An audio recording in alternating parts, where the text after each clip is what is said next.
What's up, guys? This is Jason from JMT, and welcome back to the basement. Today, what do I want to talk about? A new acquisition of mine that I'm pretty fond of right now. Only had it for 5 days or so. So I want to just do an initial thoughts on it. I wouldn't call it a review. I'll do that later and then share some photos that I took so you can see what they look like and how it performs. But recently I got a Fuji X30, which is a very nice point and shoot. Has the Fuji's X-Trans 2 sensor, 2/3 inch, so it's smaller than the 1-inch sensor and say the G7X that I have.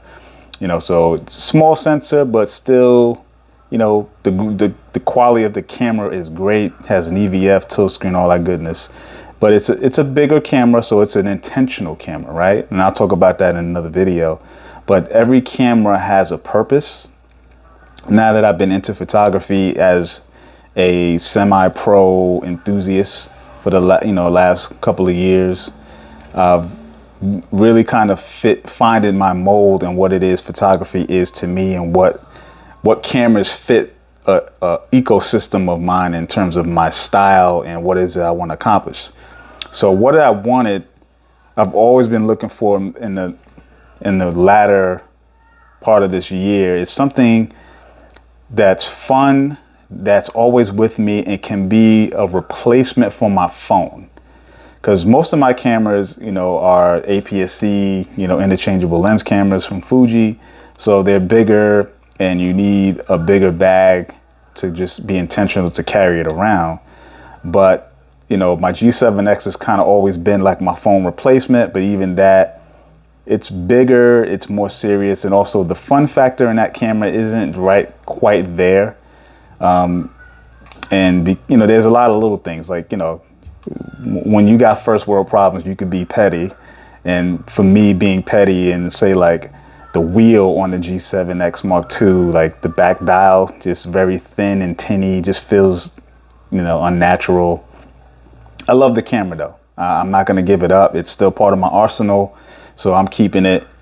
But I wanted something that is kind of like, I would ultra compact, right? That can always carry with me and really replace my phone. Because what I like about my phone is that it's always with me, right? It's a camera that's always with you. So in terms of casual shooting, JPEGs, like ultra casual, you're fine. But for me, I want to have the RAW. And shooting on my phone in RAW, I just don't like the experience. Because it's just touchscreen, right? There's no buttons, nothing to touch, no tactile feeling. And the phone just does a lot of jobs, right? It's a phone, it's a media device. It does so many things that sometimes that can get in the way of it being more of a dedicated device.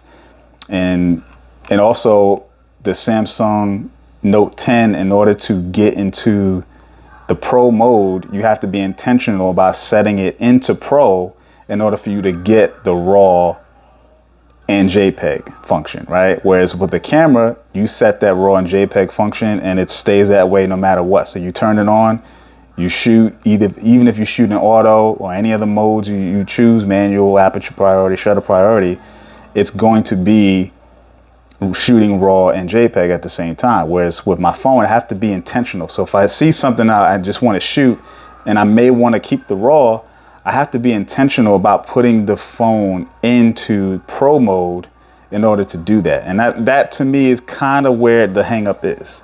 So I said, you know what?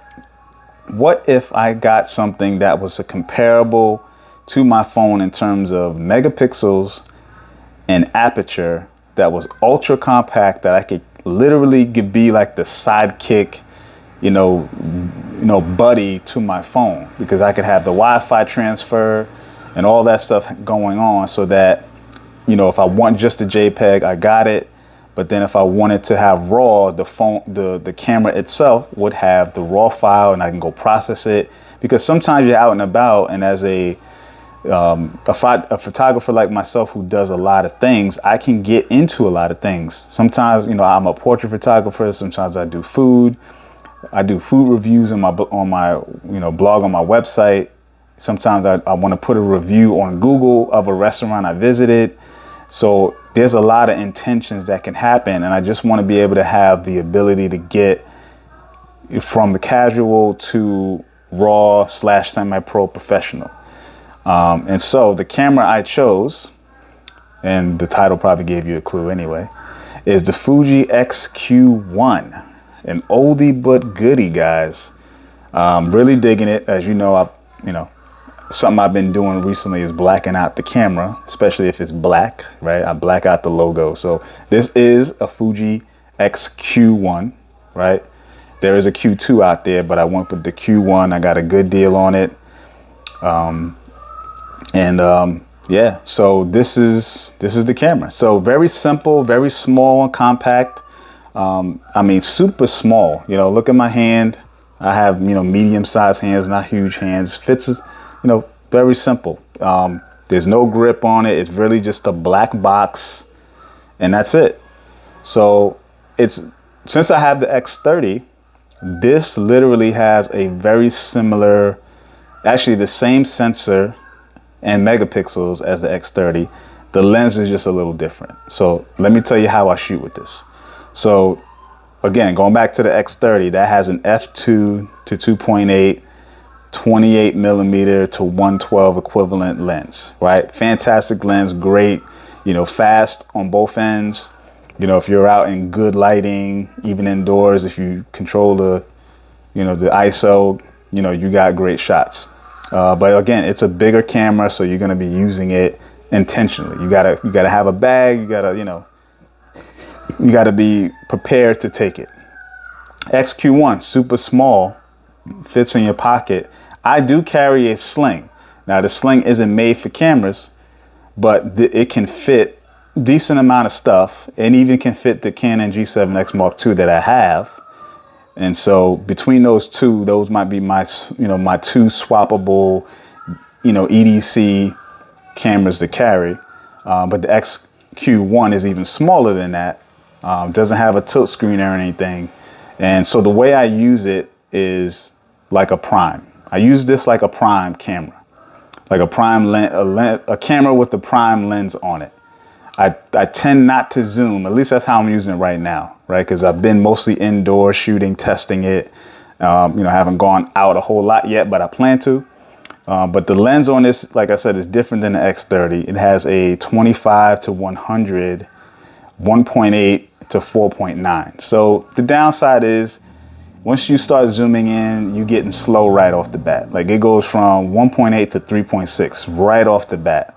So you really are at that wide angle of 25 at 1.8, which I like, because if you really think about it, your phone is very similar. Most phones out the gate, when you turn it on, a lot of phones have extra lenses, like mine's have extra lenses on it, but the default lens is somewhere in that 28 millimeter range. So 25, although it's a bit wider and does make a difference, it's pretty close. And I can shoot at that 1.8. So if I'm shooting indoors or in situations where the light is a little low, I can stick at the 1.8, keep the ISO down, and rock with it. So I like that. So I'm shooting this, at least that's my intent initially, is to really shoot it like a prime, a prime lens, right? Just stick with that focal length. When I turn it on, I go with, the 25, and that's it, right? I don't try to zoom in. Now, outdoors is going to be very different, right? Because you're going to have plenty of light. So that 4.9 is not going to matter so much in the bright daylight. Your ISO can still be fairly low, especially if you got, you're bright out in the bright sun. It's not going to be an issue. But for any other situation, indoors where you're trying to be stealthy and everything, I'm going to stick to the 1.8, control that ISO, keep the grain down on this thing. It's a small sensor, so you got to treat it accordingly. It's a good sensor though, but treat it accordingly, depend on the RAW, and you'll be happy. So far I'm digging it. This is going to be my EDC for quite a while. I'm gonna rock with it. I'm gonna do another video where I show some pictures and share what they look like. And yeah, so if you got one, let me know what you think. How do you use it? If you've had it for a long time, what's your pros and cons? I'd love to hear about it. You know, I'm just getting into this small, super compact after coming from, you know, fairly bright lens, small compacts, because they all have 1.8 to 2.8. So, or it's f2 to 2.8. So everything I have is fast. This is, you know, fast at the wide, but telephoto is, you know, pretty slow. And for the sensor size, probably not going to be great. So prime all the way for this.